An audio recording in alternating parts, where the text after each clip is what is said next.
Oi, gente, bem-vindos a mais um Wine Now. Hoje o nosso bate-papo é com um convidado super bacana, é o Diego Fabris, com mais de 15 anos no mercado enológico e gastronômico. Ele acumula êxitos na carreira profissional, incluindo experiências na Wine House e cofundação do blog de conteúdos gastronômicos Destemperados.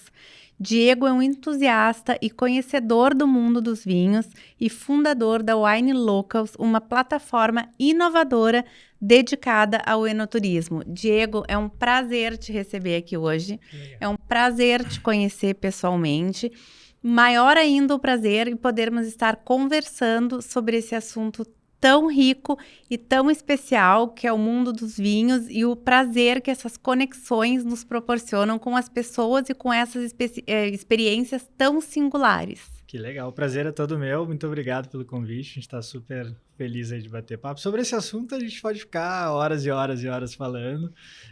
A única coisa é que eu não sou um conhecedor de vinhos, né? As pessoas acham que eu entendo muito, mas eu sou muito mais um apaixonado, né? Que, claro, a gente vai evoluindo, né? O nosso gosto, nosso paladar, o conhecimento, mas eu busco não virar um especialista, um eno chato, como a gente brinca, né?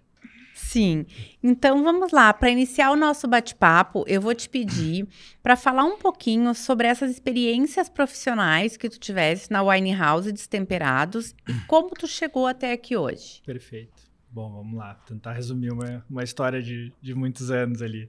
Na verdade, eu sou formado em publicidade e propaganda, depois eu fiz marketing, né? E trabalhei, mas eu tive uma grande faculdade que foi agência de publicidade. Trabalhei na Scala nos 2003 a 2007, lá atrás. Foi muito legal, assim, foi uma experiência incrível.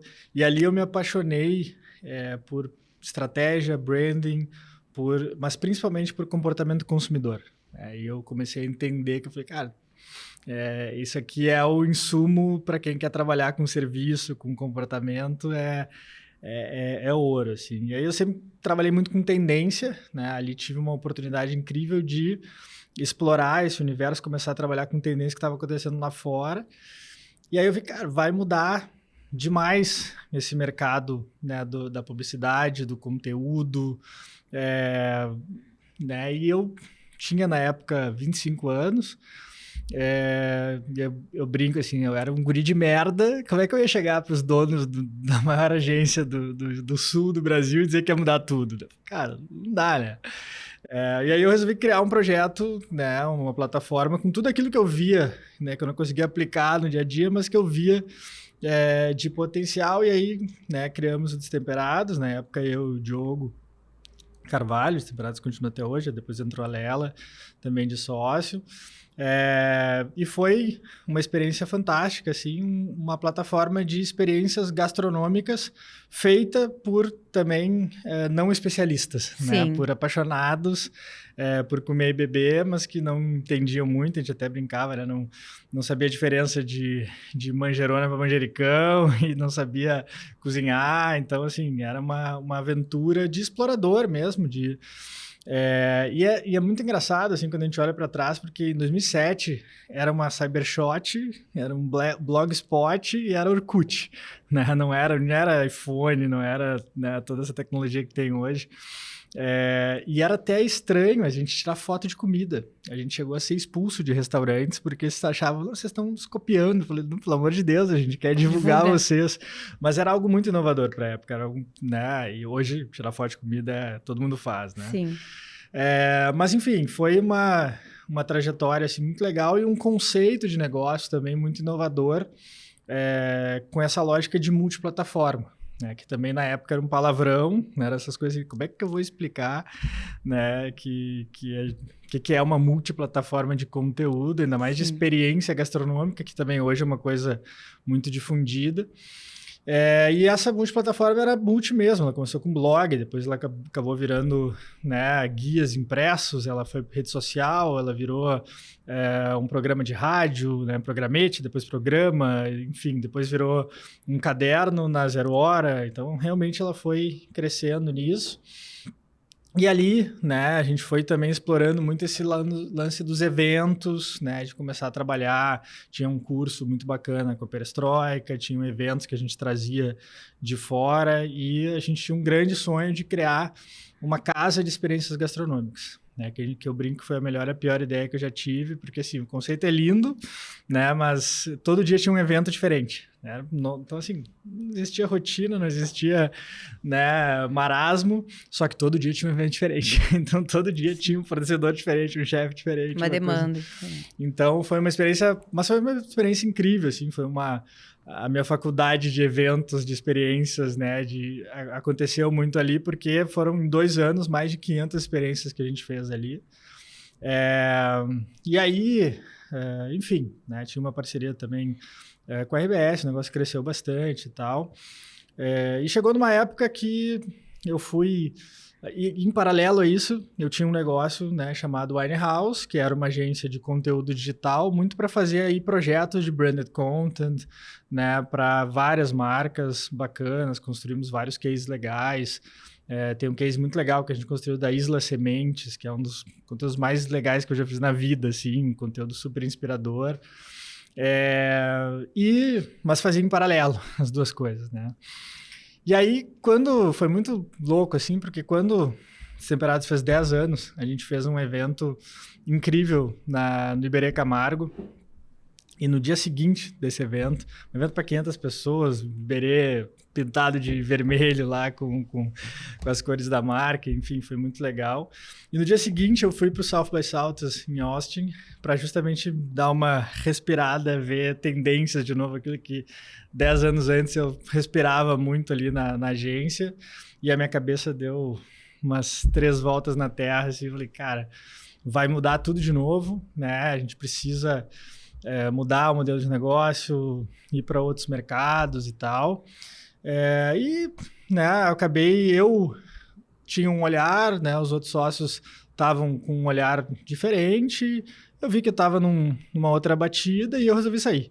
Né, e não foi nada, né, não brigamos, não vendi nada, eu dei a minha parte, eu saí para justamente, eu acreditei em outra história, eu tinha me apaixonado muito pelo mundo do vinho, né, e aí ali começou essa relação, comecei a ter uma relação muito forte com o vinho brasileiro, né, a gente fez um projeto na época que era a Embaixada do Vinho Brasileiro, né, onde eu comecei a fazer webséries e a percorrer esse universo e me apaixonei por isso, falei, cara, tem um mundo que a gente precisa mostrar, tem essa coisa da experiência do vinho que está começando. E aí saí, né, para construir uma nova história. Me juntei, né, me associei à Forol, né, o grupo For hoje, que é o Zé Renato Hopf, que é um grande, né, empresário, assim, um cara que foi um dos caras das famílias que vendeu a GetNet para o Santander lá e resolveu fazer um grupo de empresas digitais e acreditou muito nessa tese que eu tinha ali. Falei, cara, né, de construir uma plataforma, mas que era diferente, porque o Destemperados ele parava na promoção. Ele não tinha a última milha, que a gente chama, que é a venda da experiência, a gente não participava disso. O Wine Locals não. O Wine Locals nasceu com um modelo de negócio um pouquinho diferente. Então, tentei trazer um pouco da expertise de branded content, de curadoria e tudo isso, mas com um olhar, né, um pouco mais, muito mais com tecnologia, muito mais com essa coisa da propriedade da audiência, do dado, que tanto se fala hoje, que foi o que eu vi lá, né, há uns, sei lá, 6, 7 anos. E falei, cara, é para aí que o mundo está indo e precisava atualizar para isso. E aí, enfim, tentando resumir aí uns 18 anos em poucos, é mais ou menos isso até chegar em Wine Local. Eu queria te pedir que tu compartilhasse aqui conosco insights, e tu já começou aqui, né, já traçar esse paralelo, insights e conhecimentos do mercado com essas experiências, então, que tu vivenciasse até aqui. Legal. O primeiro ponto, assim, né, eu sempre acreditei muito no marketing de conteúdo, né, porque eu acho que esse é uma É engraçado, assim, porque a publicidade, propaganda, marketing virou palavrão, né? Virou uma coisa feia. Né? Então, assim, isso é publicidade. Os caras apontam deles. Falei, cara, faz parte da vida a publicidade, né? Mas porque teve muita gente que usou mal ela, né? Que acabou usando, enfim, não das melhores formas. Não saber usar a ferramenta. E aí o marketing, o conteúdo, ele é uma forma de vender muito mais suave, ele te abraça, né? Então... Te direciona também, assim, se bem utilizado, Exato. né? Tu nem percebe, tu tá indo. Exato. Então, eu sempre fui muito fã desse tipo de interação.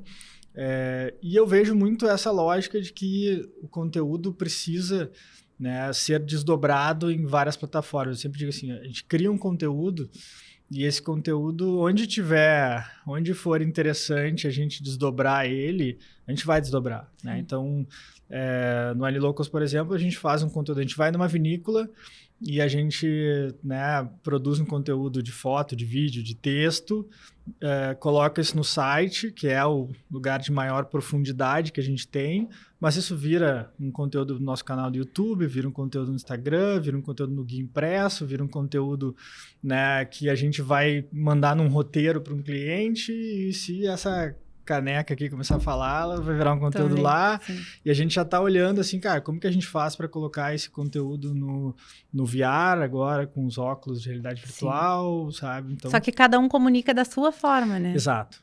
Então, sempre adequando a linguagem, adequando a mensagem e tudo mais. Então, esse acho que é um ponto fundamental, e principalmente de construir, né, eu tive algumas pessoas que me inspiraram muito nessa trajetória, assim, aprendi muito com isso, mas eu sempre fui muito empírico. Eu nunca fui uma pessoa técnica de tipo, eu aprendi isso aqui no livro, eu vou fazer assim. Eu olhava, eu falei, putz, legal, mas eu vou adaptar e vou fazer isso aqui. E eu trouxe muita coisa dessa época, ainda lá de trás da escala, do branding, né? E adaptei isso para esse universo do conteúdo. E eu sempre busquei trabalhar alguns filtros importantes nessa produção. Então, sempre tem a questão de, obviamente, fazer um conteúdo relevante, mas cuidar para ter um conteúdo muito legítimo, né? Para não tentar, assim... Eu falei, cara, se eu chegar aqui e começar a falar que eu sou um especialista de vinho, porque eu olhei no chat GPT, medo de palavra, eu vou estar mentindo e rapidamente a audiência vai dizer, cara, não tem verdade, né? Então, a verdade, acho que isso é muito importante. A questão da diferenciação também, né? Então, acho que esse é um ponto, hoje em dia também está muito fácil ter referência, está muito fácil copiar, mas está muito difícil ser único. Autêntico. Então, acho que essa autenticidade é algo que a gente busca e, claro, encontrar essas formas de atratividade. Então, tem algumas fórmulas dessas que aí a gente vai construindo a nossa, né? Desenhando. Sempre trabalhei também olhando para essa questão do comportamento do consumidor. Então, a gente criou uma metodologia de mapear o comportamento do consumidor de vinhos no Brasil. Então, hoje a gente tem esse mapa de comportamento e tudo que a gente faz parte dali. A gente brinca até que ele é o nosso vinhedo, porque é o insumo do que a gente faz. Então, a curadoria que a gente faz, a experiência que a gente cria, o evento que a gente faz, tudo de fato parte dali. E a gente ficou mais de um ano antes de lançar o Anilocals preparando esse vinhedo, muito esse terreno para conseguir construir. É um pouco dessa... E aí, assim, essas experiências, né, eu sempre... a gente tem alguns lemas também que eu aprendi. Um deles é quando a maré sobe, sobe todo mundo. A minha equipe enche o saco de tanto que eu falo essa frase, mas serve para dentro de casa, serve para dizer assim, cara, quem... né, acreditar e remar junto aqui quando o negócio crescer, cresce junto, e a gente tem bons cases dentro de casa disso, mas serve muito para o mercado também, né? Serve muito para esse olhar de, assim, cara, acho que principalmente no mercado do vinho, né, a gente acaba às vezes vendo brigas internas e eu falei, cara, nossa briga não é do... Não vamos brigar entre nós. Exato, tem outras brigas pra gente ter, sabe? Então, a gente trabalha muito com esse olhar de desenvolver o mercado, de fazer o mercado crescer, e quando o mercado crescer, bom, aí a gente vai competir com um com o outro, mas tem muito ainda pra gente fazer muito potencial para desenvolver. É um mercado que ainda, né, tá começando, assim. Claro. E é uma coisa engraçada que hoje, né, com os cabelos brancos que restam, trazem algum conhecimento, algum olhar, assim. O que eu tô vendo acontecer hoje com o mundo do vinho é muito parecido com o que eu vi 15 anos atrás acontecer com o mundo da gastronomia. Há 15 anos, as pessoas não sabiam o nome de 10 chefs, né? Não tinha essa febre gastronômica. Hoje tem um MasterChef, hoje tem, né, os chefs viraram celebridades, né? E isso está começando a acontecer com enólogos, com sommeliers, né? Então eu acho que daqui a 3, 4 anos as pessoas vão saber o nome de 5, 10 enólogos, 5, 10 sommeliers. Então essa cena da experiência gastronômica que explodiu no Brasil lá atrás está acontecendo com o vinho. A pandemia, acho que a única coisa boa da pandemia foi isso, foi que as pessoas aumentaram o seu consumo de vinho, né? Muita gente virou entusiasta, que a gente chama ali do nosso mapa de comportamento, que é isso, bom, agora eu quero desbravar, eu quero explorar mais coisas, assim. Isso foi até um ponto forte, né? O surgimento do e-commerce do vinho, que não existia antes, e é uma prática que segue e é um dos pontos fortes que nós temos hoje em dia, né? Total.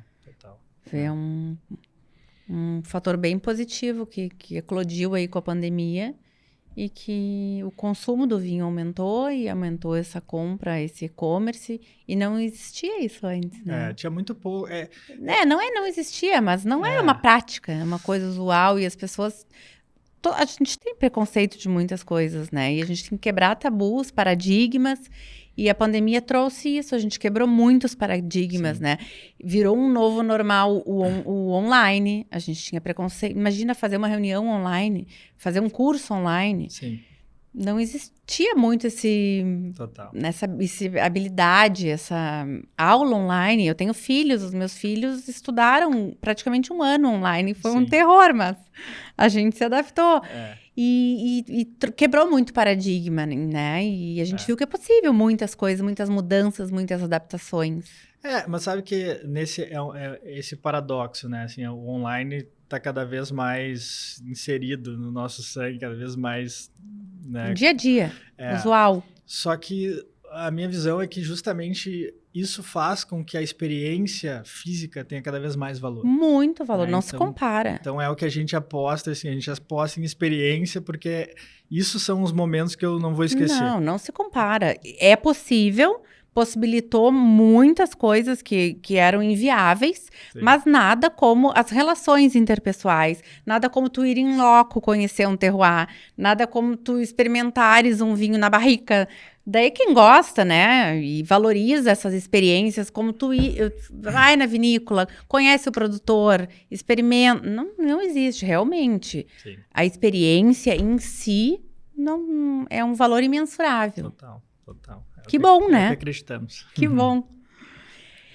Qual foi a tua inspiração para iniciar no enoturismo e as principais diferenças de quando tu começou para o mercado de agora? Legal. Assim, essa inspiração, como eu falei, começou um pouco quando eu comecei a visitar os produtores, né? E eu tinha... eu pegava o carro, na época eu morava em Porto Alegre ainda, e eu pegava o carro no meio da semana e subia a serra e ia lá sem muito propósito, mas, né, comecei a interagir, comecei a viver um pouco mais ali localmente. Comecei a descobrir, a explorar muita coisa e ter muito essa vontade. Isso sempre foi uma coisa meio genuína, meio inexplicável, até de tipo... que talvez explicável, porque veio dessa coisa do propagar, né, do que eu trabalhei a vida inteira e tal, mas eu sempre quis levar muito, assim, quando eu descobri uma coisa que me encantava, eu queria compartilhar, eu queria que mais gente ficasse sabendo disso. E eu comecei a ter essa relação.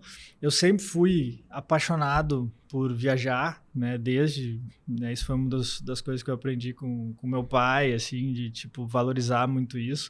E até tem uma história engraçada, que quando eu fui escolher a faculdade que eu ia fazer, eu me lembro direitinho, saí para jantar com ele um dia, para ter aquela conversa, né, do que eu vou fazer no vestibular. E aí eu falei, olha, eu quero fazer turismo. né? E aí meu pai perguntou, tá, mas tu quer fazer turismo ou tu quer trabalhar com turismo?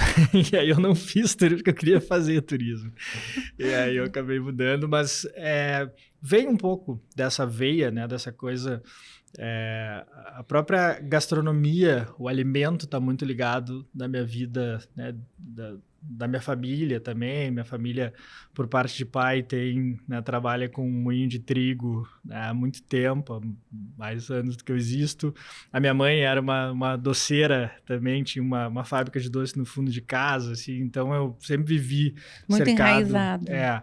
Então eu sempre tive isso, né, do viajar, da gastronomia, né, e aí quando o vinho, para mim ele tem essa coisa, a taça na mão, deixa tudo mais divertido. Eu sempre gostei de beber vinho, eu nunca gostei de beber, nunca fui da cerveja, né, e até era engraçado, porque quando eu tinha lá 18 anos, 19 anos, ia na praia, todo mundo tomando cerveja no bar, eu ia lá no mercadinho e comprava uma garrafa, na época de Marcos James, botava um copinho com gelo e ficava tomando, e era estranho, assim, a galera tirava sarro, falei, cara, é o que eu gosto, eu vou tomar isso aqui. Então, sempre tive essa ligação, mas veio muito disso, veio muito de ver um potencial no mercado, que eu falei, cara, isso aqui vai explodir, né? Eu vi um potencial ali que ia acontecer e, de fato, né, cresceu muito nos últimos anos. As principais diferenças, né, de quando a gente começou, o Wine Locals está fazendo agora há 4 anos, né? Dia 1º de junho, e nasceu no meio da pandemia, né? Bem no meio da confusão. A gente... realmente nessa lógica de quando a maré sobe sobre todo mundo, a gente bateu na porta de todo mundo quando estava todo mundo fechado e falou, a gente vai apostar nesse mercado, nós vamos investir em conteúdo, nós vamos ser o parceiro da retomada, a gente vai entregar tecnologia para vocês, a gente vai investir na frente. E quando o mercado voltou, a gente estava bem posicionado, a gente conseguiu construir bem essas relações.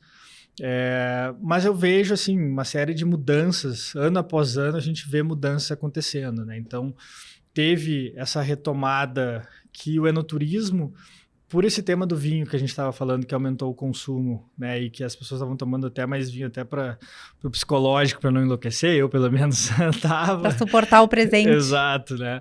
Mas tinha também essa questão das pessoas quererem uma conexão maior com a natureza, né, e com espaços ao ar livre. Então o vinho proporciona isso, né? O vinhedo tem essa coisa tranquila, calma, essa coisa do tempo.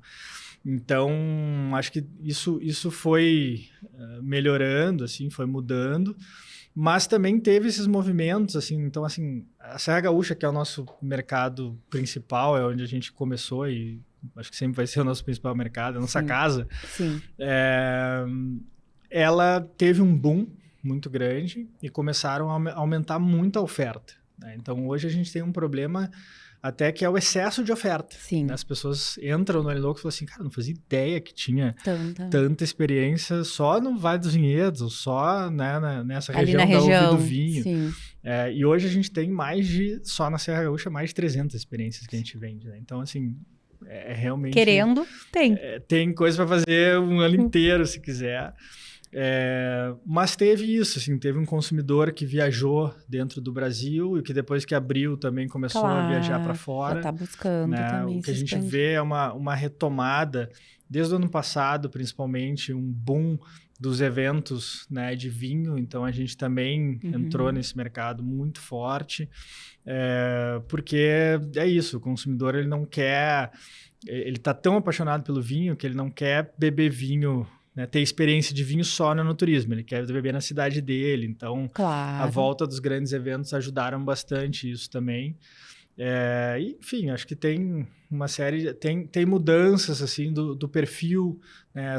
Tem um consumidor que no começo ele quer muito mais provar vários, entender. Quando ele começa a saber o que ele gosta mais, ele quer expandir o repertório dele, né? A gente brinca, quer completar o álbum de figurinhas dele. Então, agora eu quero fazer a experiência que eu ainda não fiz. Exatamente. Quero conhecer o terroir que eu não conheci, quero tomar o vinho que eu não... A região menos convencional também. Exatamente. E aí a gente vê essas regiões novas ganharem um espaço muito grande, né? Então, se a gente fosse olhar Hoje, por exemplo, Pinto Bandeira, né, é um dos lugares que eu acho que de experiência na Serra Gaúcha é um dos mais legais, tem uma experiência de altíssimo nível, espumante, né, agora é uma DO, então uma coisa que ganha muito destaque, mas há 4 anos não tinha o mesmo boom lá que tinha o Vale dos Vinhedos, né, que aí sim já era mais conhecido. Então, começam a surgir, eu acho que o legal é isso, o consumidor começou a olhar para esses terroirs diferentes e chega no nível que a gente tem vinhedos aqui em Viamão incríveis, tem coisas, né, próximas da cidade, então tem um consumidor que entendeu, cara, tem o mundo inteiro para provar. E eu quero. E eu quero. Exatamente. Como tu enxerga o setor do vinho brasileiro perante o mercado internacional e quais são os nossos diferenciais e os nossos desafios? Eu enxergo com um potencial absurdamente grande, né? Eu acredito demais nisso, assim, a gente tem essa bandeira, a gente não trabalha só com vinícolas brasileiras, mas a grande maioria é brasileira, né? E a gente sempre busca dar mais visibilidade para isso, investiu nisso antes. Então, assim, eu viajo bastante, já conheci bastante coisa para saber, assim, cara, a gente tem um produto aqui que realmente, quando a gente faz as pessoas provarem, a gente surpreende, né? E eu acho que não tem forma melhor de fazer isso do que o às cegas, do que surpreender com isso, né? A gente tem várias experiências que a gente já provocou, eventos que a gente fala assim, prova esses 4 vinhos aqui e me diz de qual região ele é. E aí as pessoas, por associar a região, elas achavam que era países, elas tomavam. E aí, lá pelas tantas, quando a gente abria, isso aqui é Chile, isso aqui é Portugal. E eram 4 regiões diferentes do Brasil.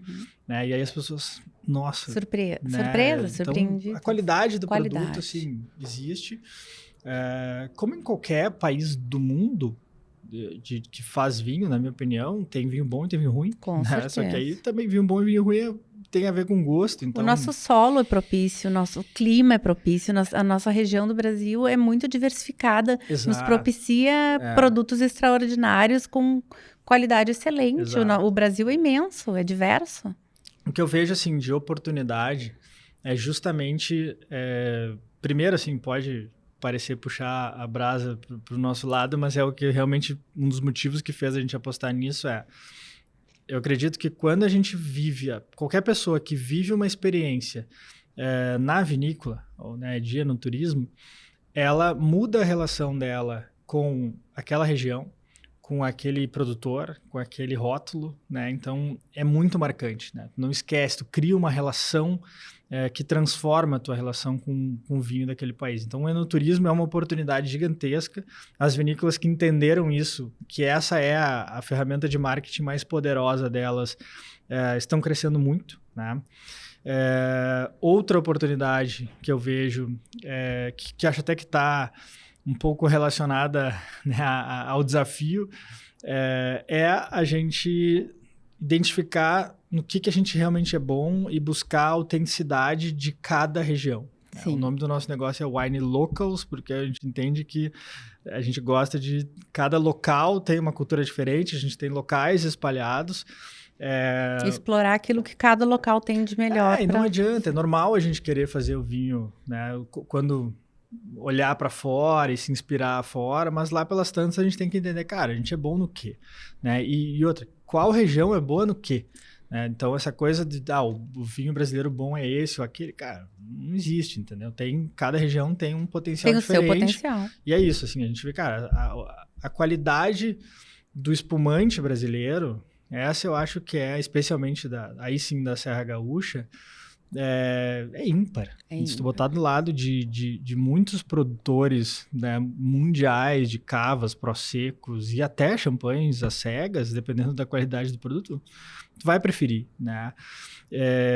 Então tem isso, mas aí a gente olha para uma campanha gaúcha com tintos fantásticos, né? A gente está vendo Santa Catarina, né, faz alguns vinhos muito interessantes, desde pinots legais até brancos interessantes. Agora está saindo, né, o vinho de inverno, né, no Sudeste. Eu me mudei para São Paulo e estou acompanhando essa coisa acontecendo lá. É um movimento impressionante porque é uma forma única de fazer vinho no mundo. Ninguém faz a colheita no inverno, né? A dupla poda, como é feita.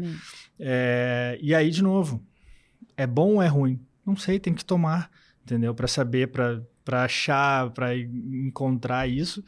E aí também vai encontrando. E bom, aí tem um Syrah que tá dando certo lá, tem um Sauvignon Blanc. Eu tenho tomado Sauvignon Blancs de lá que são coisas impressionantes, assim. Tem um parceiro que a gente está começando a trabalhar agora em Minas, chama-se Almas Gerais, que o Sauvignon Blanc deles, tomar cegas com grandes vinhos do mundo, eu boto minhas fichas que ele vai ficar nos top ali, porque é isso. Mas acho que tem isso, a gente precisa parar de olhar para fora, olhar mais para dentro, ver assim, cara, no que a gente é bom. Mas o principal desafio, né, eu acho que é esse primeiro, de se juntar, né, de ser uma cadeia um pouco mais unida antes de brigar pelo consumidor atual, é fazer o mercado crescer. E eu acho que aí, de vez em quando, a gente acaba pecando, né? Eu acho que a gente é entusiasta das associações, dos movimentos, que essas coisas melhorem, mas é difícil. Existem esses interesses que às vezes desvirtuam e não entendem que o principal inimigo é o outro. E acho que tem também esse desafio de fazer as pessoas provarem. Exatamente. Eu acho que, assim, e acabar com o preconceito, né? Contra nós mesmos. E assim, as vinícolas, elas investem, eu venho nesse mercado e a gente trabalha com isso, assim. E as vinícolas, em geral, investem muito pouco em marketing, né? E quando elas investem, sabe, é de uma maneira, às vezes, muito tradicional também, elas ainda estão muito apegadas nos prêmios, nos concursos, que já fazem sentido para uma parcela desse consumidor. Então, acho que esse é um desafio, por quê? Porque as vinícolas de fora, aí sim, fazem esse trabalho, né? Então, tem uma concorrência que não é leal, Claro. a gente precisa virar esse jogo com isso. E eu acho que mais ainda é isso, é fazer o consumidor provar, né? Fazer o evento, a experiência, tudo é uma forma disso. É o que a gente acredita. Conhecimento, não adianta, é a base de tudo. E é provando, comparando, né? Botando um lado do outro e vendo o que tu gosta mais. Exatamente, porque é subjetivo. O que é bom pra ti, de repente, não é bom pro outro, mas conhecendo e provando. Totalmente. E até para surpreender, né? Eu acho que, assim, a coisa mais... Eu adoro calar minha boca com os preconceitos que eu mesmo crio dos vinhos. Então, assim, eu não sou um fã de Malbec, por exemplo. Sim. E aí eu fui para Argentina agora, uns meses atrás. E aí eu estava num jantar, não fui eu que escolhi os vinhos, né? Com um chefe lá que estava convidando. E ele me serviu o melhor Malbec que eu já tomei na minha vida.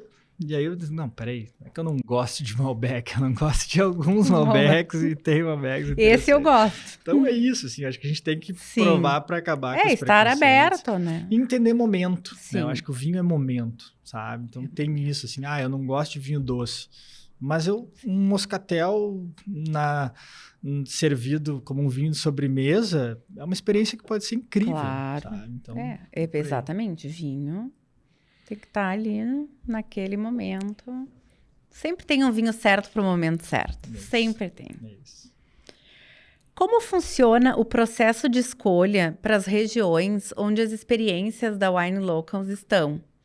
E como se dá esse relacionamento com as culturas dos produtores locais? Bom, a gente fica nervoso com cada região que a gente vê produzindo vinho, a gente já tem vontade de ir lá provar, né? Então, a gente vive muito o que a gente vende, né? A gente tem essa lógica da vivência e é muito difícil ter alguma vinícola que a gente se relacione no Wine Locals que alguém do nosso time ainda não foi. Então, isso é uma premissa nossa de que a gente precisa viver. Acontece às vezes a gente começa a trabalhar com esse parceiro né, porque a gente já tem uma boa referência, teve outros parceiros que já recomendaram, mas logo depois a gente vai lá conferir para, né, tirar isso. Então, a vivência é muito importante.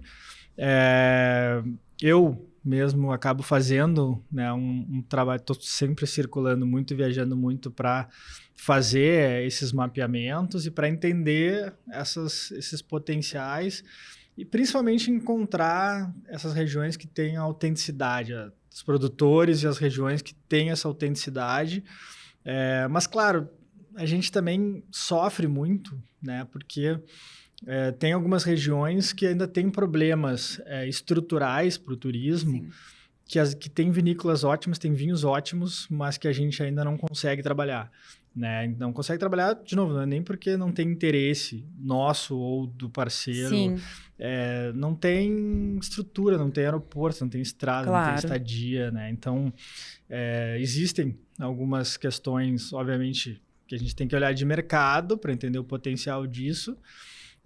Mas tem muito disso, assim, tem muito da gente gostar e apostar. Então, nesse momento, é isso. Viveu a experiência. A gente apostou na Serra Gaúcha, né, muito cedo, assim. Depois a gente começou a apostar no Uruguai, né? Uruguai, e aí é uma paixão minha, assim. Eu sempre fui apaixonado pelo Uruguai, né? Vida inteira fui para lá. E acho que o Uruguai tem essa autenticidade, tem essa coisa, essa mescla, né? Um nível de experiência fantástica. E aí também, como eu, pessoa física, né, mapeava como lazer, eu falei, cara, agora que eu trabalho com isso, vamos levar isso adiante. E aí tem questões de mercado, né, também, que é isso.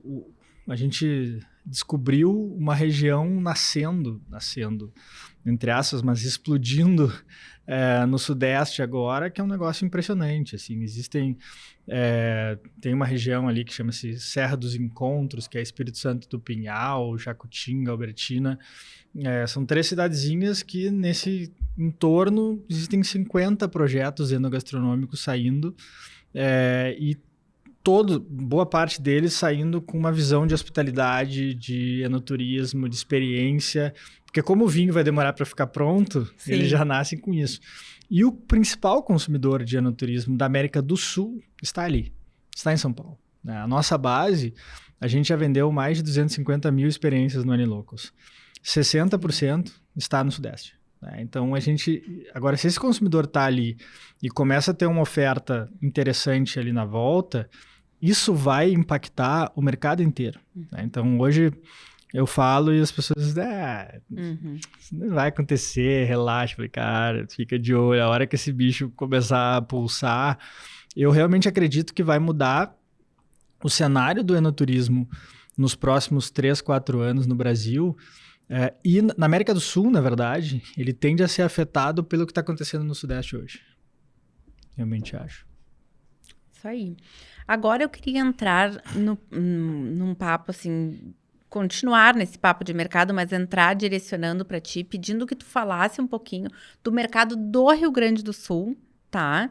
E como se deu essa expansão, então, da Wine Locals, né, da empresa, com essas experiências, não só no Brasil, mas também para fora do Brasil. Tu falou dos gostos pessoais, mas tu sentiu, assim, a necessidade do mercado, assim, bom, explorou no Brasil, tudo, mas aí começou a pedir essas experiências, porque o pessoal, assim, muito buscando o conhecimento. O que tu analisa, assim? Busca de conhecimento, busca também experiência, mas o que mudou no perfil, né, das pessoas, assim, para buscar essas experiências que fizeram ampliar esse leque, que não foi tão pequeno, né? Não foi só aqui pro Uruguai, né? Ampliou de uma maneira... Aí é justamente esses... Porque busca informação, busca conhecimento, busca experiência. Ele quer se aprofundar em tudo, na experiência, mas no todo.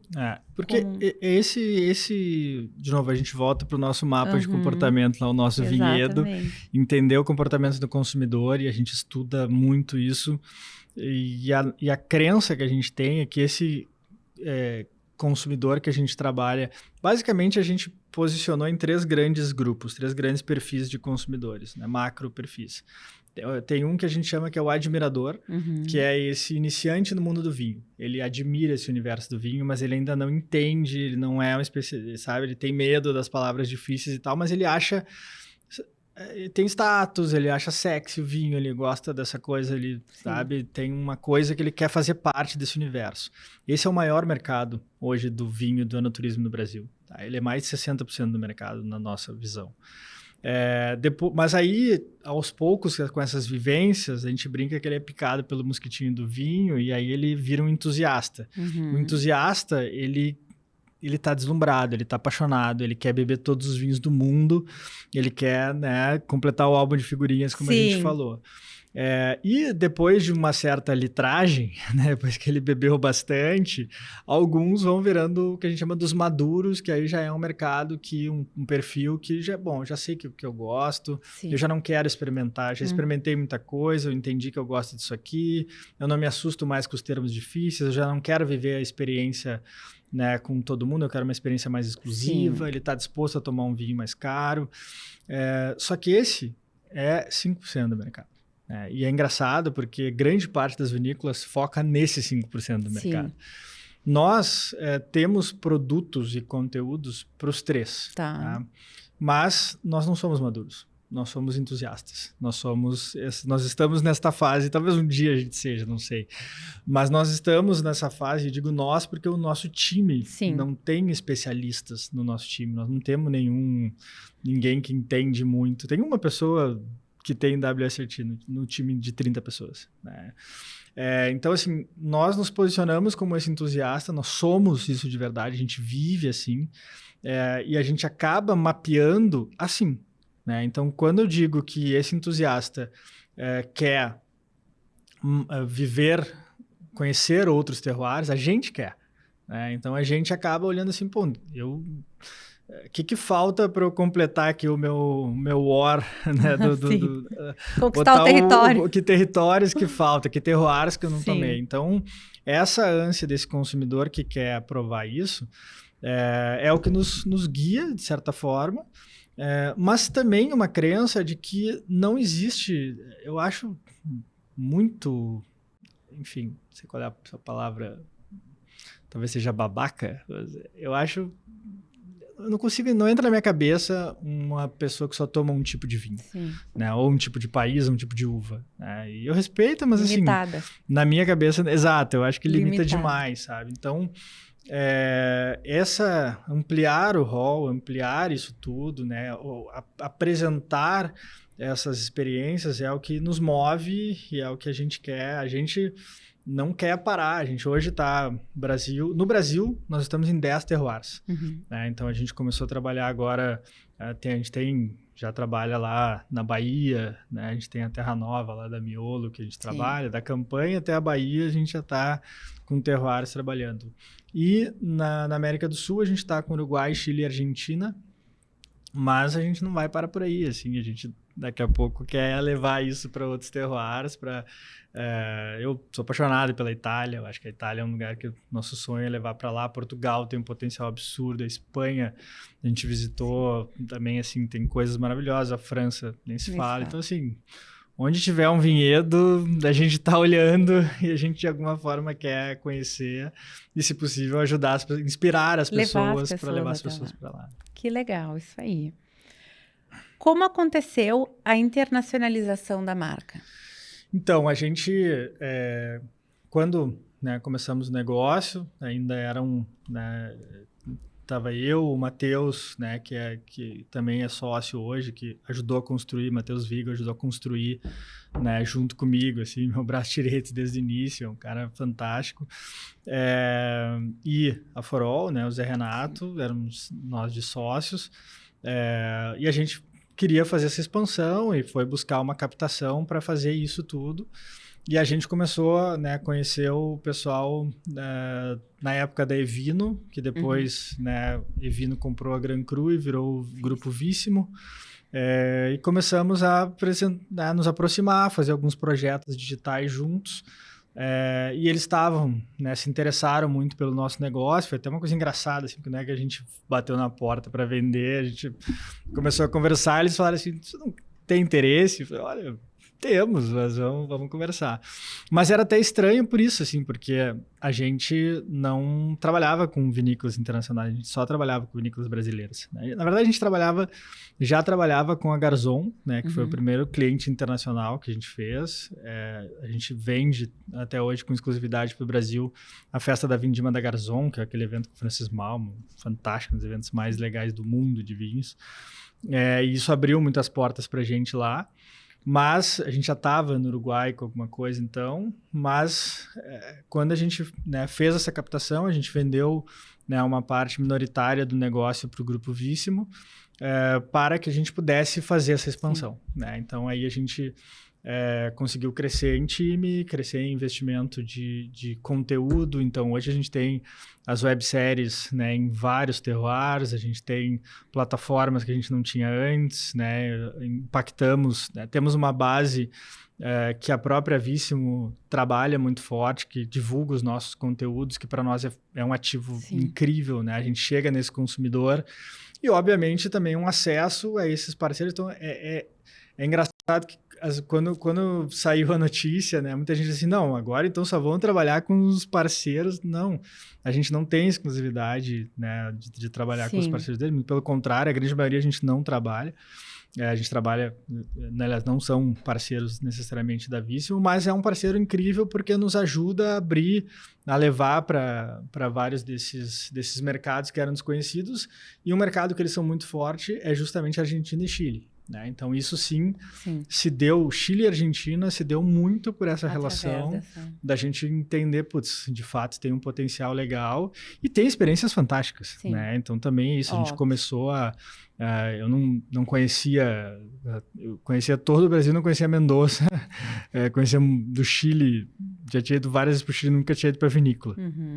Então é isso, aí eu comecei aí, eu falei, não, nossa, tem de fato experiências aqui fantásticas, assim, coisas que a gente viveu e trabalha hoje, que tem um nível mundial, então, pô, vamos levar isso também para o nosso consumidor. Então, aconteceu um pouco por isso e um pouco por essa vontade, desde o início, a gente tem essa visão de, cara, a gente quer levar isso para o mundo inteiro e já estava no plano do War inicial lá, do objetivo de dois continentes e um terceiro a sua escolha. Ótimo. Como tu percebe os consumidores hoje? Consegue dar um panorama de quem é esse consumidor que busca por essas experiências e que incluem, obviamente, né, o enoturismo? Tu consegue definir ele assim, pá, é esse? Então, tem esses três grandes perfis, mas, tipo, que eu te falei, mas... é o do meio? Não, os três buscam, só que eles buscam experiências diferentes. Né? Então, o que a gente vê? Por exemplo, esse público do admirador, que a gente falou, que é o iniciante no mundo do vinho, quais são as experiências que eles mais compram, buscam, querem? Tá sempre girando, então, tu vai numa escalada. Ele tem uma evolução, né? A pessoa pode ficar o resto da vida num perfil bebendo a mesma coisa, mas existe uma evolução meio natural nesse mercado.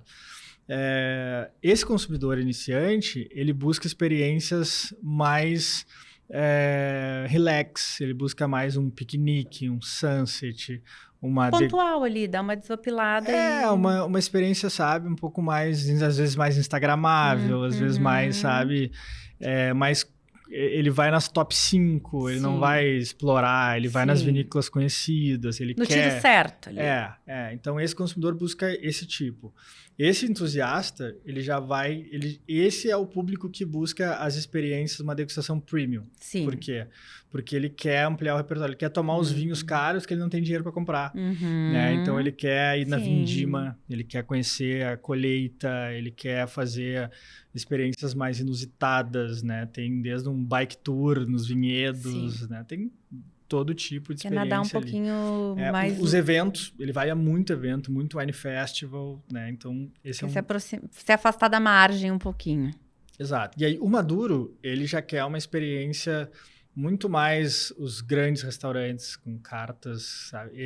Eventos exclusivos, degustações muito exclusivas, o contato com o produtor, né? Ele já conhece o enólogo, ele não quer participar da degustação com todo mundo, ele quer ir lá com o produtor, né? Então, esse é o nosso trabalho de mapear essas experiências, né? A gente cada experiência que a gente vive hoje, e às vezes numa mesma vinícola tem experiência para esses três públicos. Então a gente pega cada experiência e diz, bom, essa experiência aqui, no nosso entendimento, ela é para esse público, essa aqui é para esse público. Então essa curadoria, ela é feita a partir desse mapa e o conteúdo que a gente vai fazer, a linguagem, né, a mensagem que eu vou passar para apresentar uma experiência, eu faço essa adequação para esse target. Com certeza. Né? Então, assim, tentar definir como um tipo de consumidor é impossível na minha cabeça, porque de fato as pessoas têm... E dentro desses, eu falei, né, esses 3 grandes grupos, a gente ainda desdobra eles em porque mais... ele vai... Tem 15 subperfis que a gente quebra dentro desses 3. De cada. Então tem uma loucura, assim, de comportamentos Tem para todos os gostos, né? Tem isso. E mais do que estilo, é aquilo que eu falei do que o vinho é momento, né? É verdade. Por exemplo, se eu vou fazer uma experiência com 2 grandes amigos meus lá, o Antônio e o Rafa, que são meus melhores amigos e que amam vinho. Se nós 3 estivermos juntos para fazer uma experiência, nós 3 somos entusiastas, a experiência que a gente vai escolher é uma, tá? Agora, se eu tiver com a Flávia, minha mulher, que gosta de vinho, mas que curte muito mais natureza, eu vou escolher outra. Experiência, com certeza. Né? E se eu tiver com a minha família junto, eu vou buscar outra. Claro. Então, vinho, o perfil, obviamente, é importante, mas a motivação daquele momento é mais na hora da compra. Tá? Então, isso muda bastante. E a mesma coisa o vinho. Então, assim, se hoje está 15 graus, eu vou tomar um vinho. Se hoje está 40, eu vou tomar outro. Exatamente. Faz todo sentido. É o que a gente acredita.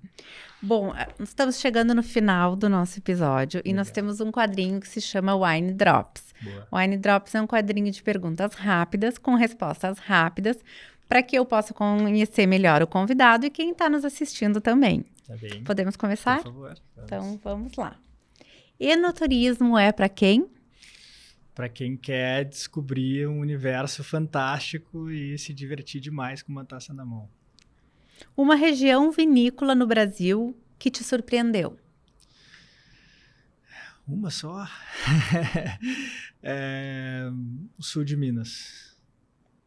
Uma região que todos deveriam visitar? Serra Gaúcha. Um bom amante de vinhos não pode deixar de provar coisas diferentes para acabar com seus preconceitos. Muito bem. Uma história que a Wine Locals te proporcionou? Nossa, foram várias. Mas acho que uma história que a Wine Locals me proporcionou... tem tantas, de verdade, assim, são números. Deixa eu tentar buscar uma marcante aqui, que acho que foi... Eu acho que essa experiência de a possibilidade de criar experiências, né? E uma experiência muito marcante para mim foi justamente no começo do Wine Locals com a Don Giovanni, né? Que é uma vinícola que nos recebeu, acreditou na gente antes de qualquer coisa, antes de existir. E que a gente criou algumas experiências junto com eles. Então a gente criou um piquenique nos Girassóis, que foi um grande case. A gente criou experiências na Cave, né, que foram fantásticas. Então acho que essa foi uma realização, assim, foi uma experiência que eu nunca tinha vivido e que o Wine Locals e a Don Giovanni me proporcionaram. Ai, que bacana. Qual a tua harmonização favorita? Eu gosto muito, eu tomo muito branco. Eu sou apaixonado por brancos e eu acho que tem fases, né? Eu tô na fase agora do Alvarinho, né? Principalmente do Alvarinho uruguaio. E a gente até tá, spoiler, a gente tá lançando um projeto novo que chama-se Alvarinho e Mar. Dessa paixão de um albarinho com frutos do mar, assim, eu gosto muito desse frescor, então é a minha, do momento, eu diria que é essa. Um vinho que tu recomenda para todos? Um rótulo ou um... O que tu preferir. Espumante. Eu acho que o espumante brasileiro, assim, tem muitos, assim. Eu sou muito fã dos espumantes de Pinto Bandeira, Cavegace, Don Giovanni. Acho que fazem produtos fantásticos, assim. Acho que esses São os grandes produtos que eu dou de presente sem erro e recomendo sem erro para botar numa festa. Esses eu assino embaixo. Um vinho para entrar no mundo do vinho. Um vinho para entrar. Para iniciantes, um vinho para entrar. Sim. Tem um vinho que eu acho muito legal, que é justamente também é um vinho da Aurora, que é o Aurora Pinto Bandeira, que é um vinho da Aurora que também é feito lá, tô repetitivo com Pinto Bandeira, e esse não nem tem a ver com a DO e tudo mais, mas esse tem um custo-benefício fantástico, assim, de tintos e brancos. E de espumante, a Casa Valduga está fazendo o espumante premium deles. É um espumante, assim, para quem está nessa transição, às vezes, do espumante mais doce para o espumante mais seco. Sim. Eu acho que é um custo-benefício fora de série, assim. Um vinho para quem já está no mundo do vinho. Um vinho para quem já está.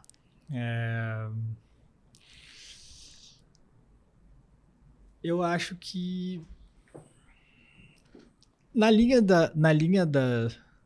desses, de quem já está nessa linha de que eu falei, de que a pessoa tem que explorar e quebrar o preconceito, eu falaria de um vinho que me surpreendeu demais e que eu acho que as pessoas têm que provar essas coisas novas, né? E tem uma vinícola que eu acho muito legal o trabalho que eles fazem, que é Garbo. O conceito deles até é enologia criativa.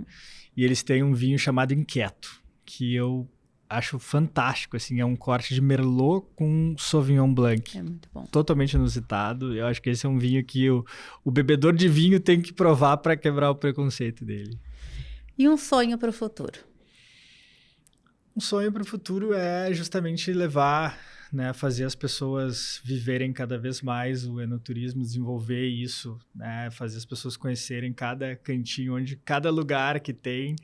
Né, a gente quer muito levar isso para fora, chegar, né, a gente foca muito no público brasileiro, mas quer levar ele para o mundo inteiro. Então, o nosso sonho de médio prazo, digamos assim, é levar para a Europa, né, obviamente é o berço, né, de tudo que a gente faz, especialmente a Itália. Eu acho que esse é o sonho. Por que não um escritório lá no Piemonte? Nossa, que bacana. Bom, Diego, terminamos por aqui. Foi um prazer te receber, um prazer te conhecer pessoalmente e um prazer escutar tuas histórias, tantas experiências compartilhadas. Semana que vem tem mais Wine Now. Sigam o nosso canal, compartilhem com os amigos, sigam o TikTok, sigam o Instagram. Semana que vem nos vemos novamente. Obrigado, foi ótimo.